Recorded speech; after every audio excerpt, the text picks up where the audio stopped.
Introduction to Chemical Properties of Acids and Bases. Hey fellows. Isaac, the scientist here. I've come to make this activity session fun, and I want you all to join me. First, let us start with collecting solutions like hydrochloric acid, nitric acid, sodium hydroxide, and magnesium hydroxide, from the science laboratory.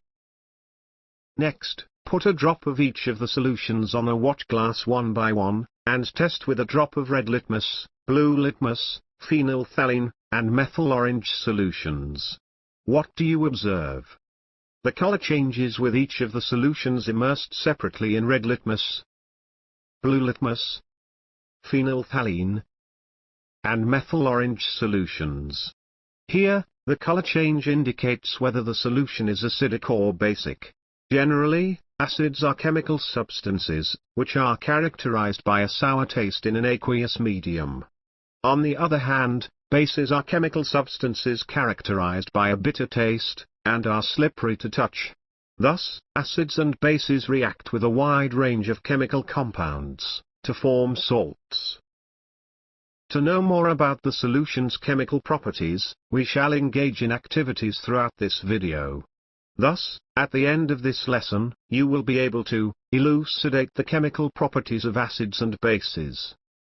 Chemical properties of acids and bases. Indicators tell us whether a substance is acidic or basic by the change in color. However, there are some substances whose odor changes in acidic or basic media. They are known as olfactory indicators. Examples are onion, clove oil and vanilla extract. To learn about them, let us try out some of these indicators by doing an activity. First, take some finely chopped onions in a plastic bag, along with some strips of clean cloth. Then, tie the bag tightly and leave it in the fridge overnight. Now, take 2 of these cloth strips and check their odor by keeping them on a clean surface. Add few drops of dilute hydrochloric solution on one strip, and a few drops of dilute sodium hydroxide solution on the other. Rinse both cloth strips with water, and again check their odor. Now, what do you observe? The odor of onion vanishes when dipped in sodium hydroxide, but remains unchanged in hydrochloric acid. Similarly, take some dilute vanilla essence, and clove oil, and check their odor too. The smell of clove oil vanishes when dipped into sodium hydroxide, but remains unchanged with hydrochloric acid. For vanilla essence, the odor vanishes when dipped into sodium hydroxide, but remains unchanged with hydrochloric acid. From these observations, we can understand that onions are acidic in nature. Now tell me which of these can be used as olfactory indicators based on your observations. That's right, all serve as good olfactory indicators. Let us do some more activities, to understand the chemical properties of acids and bases. How about a different activity? But make sure an adult supervises you. First, set the apparatus as shown, and take about 5 ml of dilute sulfuric acid in a test tube, and add a few pieces of zinc granules to it. What do you observe on the surface of zinc granules? Yes, we see bubbles coming out from the granules. Now, pass the gas that is evolved through the soap solution. Also, take a burning candle near a gas-filled bubble. What do you observe? The soap bubbles coming out from the container contain hydrogen gas, that burns with a pop sound.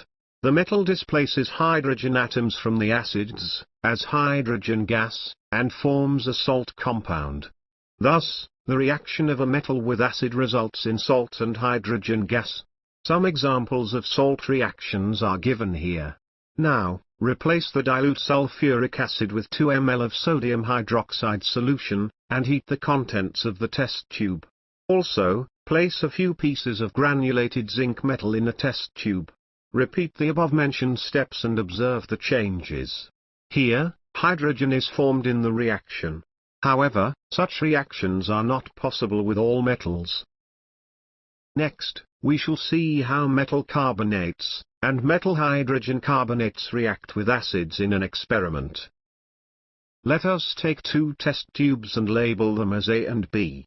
Then, take about 0.5 grams of sodium carbonate in test tube A, and about 0.5 grams of sodium hydrogen carbonate in test tube B. Now, add about 2 ml of dilute hydrochloric acid to both the test tubes. What do you observe? Yes, we can see bubbles coming out from sodium carbonate. Next, we shall pass the gas produced in each case through lime water calcium hydroxide solution, and observe the recordings. The reactions occurring in the above activity are shown. When passing the carbon dioxide gas evolved through lime water, we get calcium carbonate.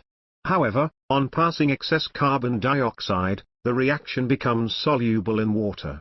Thus, all metal carbonates and hydrogen carbonates react with acids, to give a corresponding salt, carbon dioxide and water. Reaction of acids and bases with each other. Moving on to learn how acids and bases react with each other, let us perform an activity to understand it. Take about 2 ml of dilute NaO solution in a test tube, and add 2 drops of phenolphthalein solution. What do you observe? The solution turns pink in reaction to phenolphthalein. Now, add dilute hydrochloric acid solution to it drop by drop. Here, the color changes to pink on adding hydrochloric acid. Now add a few drops of sodium hydroxide to the mixture. Now, the pink color of phenolphthalein reappears. Do you know why? This is because the effect of a base is nullified by acid and vice versa. Thus, the reaction between an acid and a base, to give a salt, and water is called a neutralization reaction. Again, by doing this activity, we shall understand the reaction of metallic oxides with acids. Take a small amount of copper oxide in a beaker, and add dilute hydrochloric acid slowly while stirring. Note the color of the solution. The color of the solution becomes blue-green, and the copper oxide dissolves. This is due to the formation of copper chloride in the reaction. Since metallic oxides react with acids to give salts and water, that are similar to the reaction of a base with an acid, metallic oxides are said to be basic oxides. We have already seen the reaction between carbon dioxide and calcium hydroxide in the activity performed earlier. Calcium hydroxide, a base, reacts with carbon dioxide to produce a salt and water. Similarly, the reaction between a base and an acid concludes that nonmetallic oxides are acidic in nature. Conclusion. Thus, in this module, we have learned the chemical properties of acids and bases, that enable us to recognize and nullify their effects. You wouldn't want an acid scar to be treated with acid, which would only make the situation worse. Summary. In this video, you have learned that indicators are substances that indicate whether a solution is acidic or basic by the change in color. And there are some substances whose odor changes in acidic or basic media. This is known as olfactory indicators. Then, we discussed that the metal displaces hydrogen atoms from the acids as hydrogen gas, and forms a compound called a salt. Later, we discussed that all metal carbonates and hydrogen carbonates react with acids to give a corresponding salt, carbon dioxide and water. Then, we discussed the reaction between an acid and a base to give a salt and water. This is known as a neutralization reaction. Finally, we discussed nonmetallic oxides are acidic in nature.